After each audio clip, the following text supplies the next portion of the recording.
Tiruchirappalli Royal line சங்கம், ஈகை சிறகுகள் அறக்கட்டளை, திருச்சிராப்பள்ளி மாவட்டம், ஸ்ரீரங்கம் வட்டம், முத்தரசநல்லூர், நம்ம கம்பரசம்பேட்டை பகுதியில் இன்றைக்கு, அதாவது இந்த வனப்பகுதி குறைந்து இருக்கக்கூடிய காலகட்டத்தில் இந்த வனப்பகுதியை அதிகப்படுத்துவதற்காக, இல்லைன்னா மரத்தை அதிகப்படுத்துறதுக்காக, ஏன்னா விளைநிலங்கள்லாம் இன்றைக்கு விளை நிலங்களாக மாறிவிட்டன.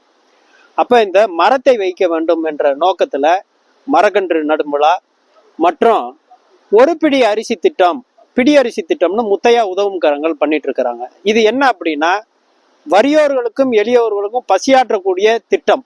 தினம் ₹1 திட்டத்தை முத்தையா உதவும் கரங்கள் நிறுவனர் தனபால் இதை செயல்படுத்திட்டு இருக்கிறார்.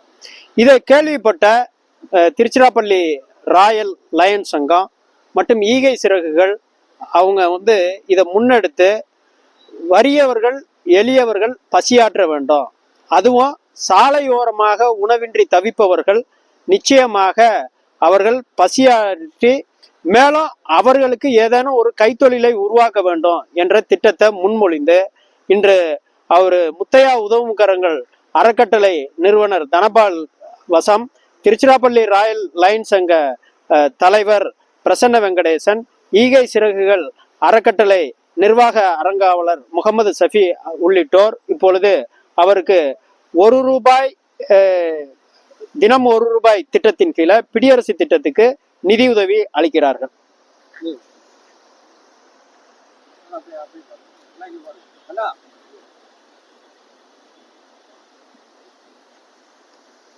வாழ்த்துக்கள்.